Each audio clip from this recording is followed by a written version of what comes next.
A firm operates a web application on 4 EC2 instances behind an application load balancer. Currently, the team manually replaces instances when CloudWatch alarms trigger. The goal is to automate this instance replacement to achieve high availability while minimizing service disruption.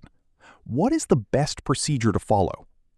Option A, remove the current ALB, create an auto-scaling group with a launch template, deploy a new ALB, link it, and add existing instances. Option B, configure an auto-scaling group with a launch template, link it to the active ALB, and register current EC2 instances into the auto-scaling group. Option C, terminate the current ALB and instances, configure an auto-scaling group with a launch template, deploy a new ALB, and wait for the group to initiate instances.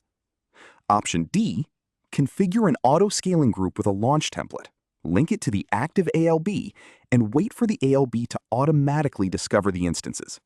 To address this, we need to consider how to transition from manual management to automated lifecycle management in AWS. The challenge is shifting control of these instances to a service that handles health checks and replacement automatically, all without taking the application offline or rebuilding the entire infrastructure from scratch. I believe the correct answer is option B. Using an auto-scaling group is the standard way to automate instance management. By configuring a launch template and attaching the group directly to your existing application load balancer, you ensure high availability without unnecessary downtime.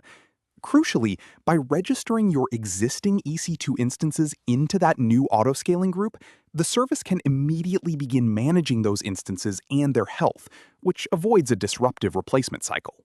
In my view, options A and C are incorrect because they involve deleting the existing load balancer. This approach causes significant, unnecessary service disruption. Option D is incorrect because an auto-scaling group cannot simply discover existing, externally launched instances on its own.